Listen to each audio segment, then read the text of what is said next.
जय हिंद साथियों, मैं शहजाद स्वागत करता हूं आपका हमारे यूट्यूब चैनल सिलेक्शन डेज के अंदर। तो कैसे हैं आप सभी? उम्मीद करता हूं ठीक होंगे और अपने दिल्ली पुलिस की तैयारी को और बेहतर बनाने के अंदर लगे हुए होंगे। साथियों, जैसा कि आपने थंबनेल के अंदर देखा होगा कि आज हम बात करेंगे दिल्ली पुलिस 2023 की जिस भर्ती के अंदर मैं सिलेक्टेड हूँ उसके अंदर मेरा क्या स्कोर रहा, क्या मेरा रो स्कोर रहा और मुझे उसके अंदर कितने नंबर नॉर्मलाइजेशन के मिले। और सबसे आखिर में मैं बताऊंगा कि नॉर्मलाइजेशन किस तरह होता है और हमें किस तरह नॉर्मलाइजेशन के नंबर मिलते हैं। तो साथियों, शुरू करते हैं कि मेरा स्कोर क्या रहा। सबसे पहले बात करते हैं हम रीजनिंग की, क्योंकि किसी भी एग्जाम की जो मैंने तैयारी की, जो मॉक टेस्ट लगाया या जो भी एग्जाम दी, मैं सबसे पहले इसके अंदर रीजनिंग को सॉल्व करता था। उसके बारे में बताऊंगा लास्ट में कि क्यों करता था। तो सबसे पहले हम रीजनिंग के अंदर बात करेंगे। रीजनिंग के अंदर जैसा आप जानते हैं कि 25 क्वेश्चन रीजनिंग के आते हैं। मैंने 24 क्वेश्चन रीजनिंग के अटेम्प्ट किए, एक क्वेश्चन मेरे से हुआ नहीं। और एज एक्यूरेसी के हिसाब से मैं बहुत कम रिस्क लेता हूं गलत क्वेश्चन करने के लिए। तो मैंने 24 क्वेश्चन किए और मेरे 24 के 24 क्वेश्चन सही थे और मेरे इस तरह रीजनिंग के अंदर हुए 24 नंबर। उसके बाद हम बात करेंगे जो मैं टॉपिक सोल्व करता था, जो सब्जेक्ट में रीजनिंग के बाद में करता था, वो था मैथ की बात करिए, आपको पता होगा कि मैथ के अंदर 15 क्वेश्चन आते हैं। मैंने 14 क्वेश्चन अटेम्प्ट किए, जिसके अंदर 13 क्वेश्चन मेरे सही थे, एक क्वेश्चन मेरा गलत हो गया और एक क्वेश्चन मैंने सोल्व नहीं किया। मतलब या तो मेरे से हुआ नहीं या आ नहीं रहा होगा, उस टाइम की बात है, याद नहीं। तो इस तरह मैथ में मेरा स्कोर रहा 12.75 नंबर। उसके बाद में हम बात करेंगे सबसे महत्वपूर्ण टॉपिक की, जिसका सिलेक्शन के अंदर, जिसका इस दिल्ली पुलिस के अंदर महत्वपूर्ण रोल होता है, जिसका 50% वेटेज होता है। सब मैं बात कर रहा हूँ जीके जीएस की। तो साथियों, जीके जीएस सबसे महत्वपूर्ण टॉपिक है, जिसके बिना हम सिलेक्शन नहीं ले सकते। और जो सबसे ज्यादा दिक्कत जो तैयारी करने वालों को आती है वो जीएस के अंदर आती है कि हम क्या याद करें, क्योंकि रीजनिंग और मैथ तो लिमिटेड चीज है कि हम पढ़ के उनको कंप्लीट कर सकते हैं। बाकी जीएस कोई लिमिटेड नहीं है कि कब कहाँ से क्या पूछ ले। तो मैं जीएस के बारे में बात करूंगा कि मैंने जीएस कहाँ से पढ़ी और मेरा क्या स्कोर रहा। तो साथियों, मैंने जीएस के अंदर 50 में से 36 क्वेश्चन किए थे, जिसमें से मेरे 31 क्वेश्चन सही थे और 5 क्वेश्चन गलत हुए। काट पीट कर मेरा जीएस के अंदर स्कोर बना 29.75 नंबर। और मैं बताना चाहूंगा भाइयों कि मैंने जीएस कहाँ से पढ़ी। मैंने उस समय यूट्यूब के ऊपर जो नवीन शर्मा सर प्रैक्टिस सेट करा रहे थे परिणाम बेस, उसके अंदर सर ने 70 + 10 80 प्रैक्टिस सेट कराए थे। मैंने उन 80 प्रैक्टिस सेट को किया।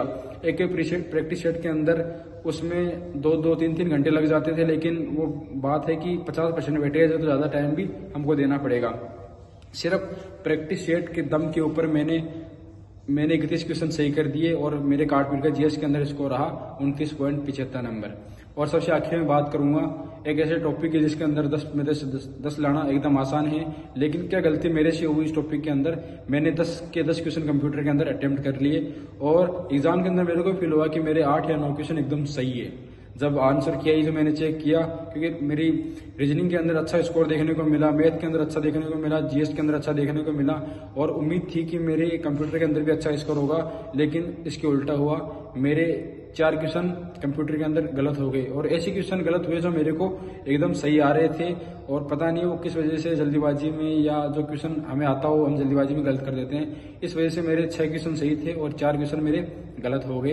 काट पीट कर मेरा कंप्यूटर के अंदर स्कोर था 5 नंबर। इन सबको मिला के बात करें तो मेरे कुल नंबर थे 71.50 नंबर मेरे नंबर थे। उसके बाद नॉर्मलाइजेशन की बात करते हैं कि मुझे नॉर्मलाइजेशन कितना मिला।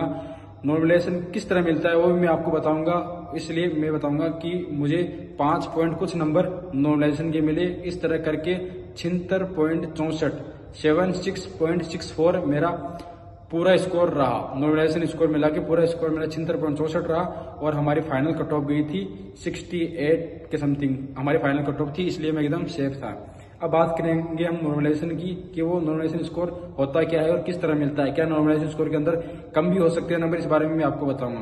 तो साथियों, इस बात को हम एक एग्जाम्पल के जरिए समझेंगे।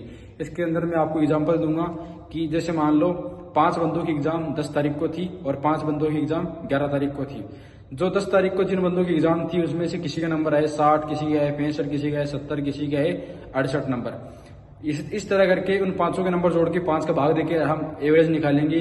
अगर मान लो कि एवरेज बन गया 65 नंबर, 65 नंबर उन सबका एवरेज बन गया। फिर 11 तारीख को 5 बंदों की एग्जाम थी, उनमें भी किसी के 60 नंबर आए, किसी के 65 आए, किसी के 70 आए। उन लोगों का एवरेज हम निकालेंगे तो उनका एवरेज बन गया मान लो 68, जो भी हुआ पिछले वाले का जो बना और उसके ऊपर ये बना। एक मिनट। तो साथियों, जैसे मैंने आपको बताया 2 एग्जाम्पल देकर, तो 10 तारीख को जिसकी एग्जाम थी उसके उसके एवरेज बना 65 नंबर, और 11 तारीख को जिसकी एग्जाम थी उसका एवरेज बना 68 नंबर।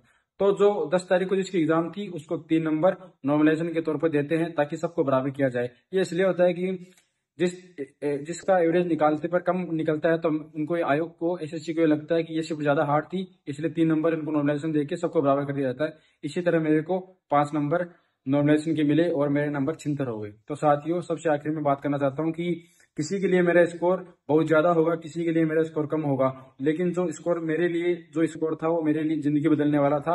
आप भी जब अपनी तैयारी करें, आपको जो भी स्कोर आ रहा है 60, 65, 70 जो भी स्कोर आ रहा है वो मायने नहीं रखता। आप एग्जाम तक अपनी कंटिन्यूटी बना के रखेंगे।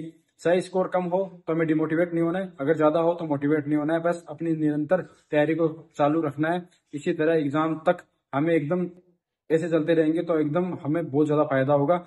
मॉक टेस्ट लगाना, एनालिसिस करना, इस तरह हमें अपने चुपचाप रहकर अपनी एग्जाम तक पढ़ाई करती रहनी। तो साथियों, ये मेरा स्कोर था, मैंने आपको बताया। आप कमेंट करके बताइए कि आपके कितने नंबर आ रहे हैं और कितने नंबर आप एनालिसिस करने के बाद बढ़ रहे हैं। तो साथियों, यहाँ तक मैंने आपको इस अपना स्कोर और नॉर्मलाइजेशन कैसे होता है वो बताया, और आखिर तक मैं आपके साथ खड़ा रहूंगा। अगर आपको ये वीडियो अच्छी लगी है तो हमारे चैनल को सब्सक्राइब कीजिए, और जो दिल्ली पुलिस की तैयारी कर रहे हैं उन तक हमारी वीडियो को पहुंचाइए। मैं वादा करता हूँ कि अब से लेकर एग्जाम, फिजिकल, मेडिकल तक बहुत ज्यादा हमारे चैनल आपको फायदा देगा।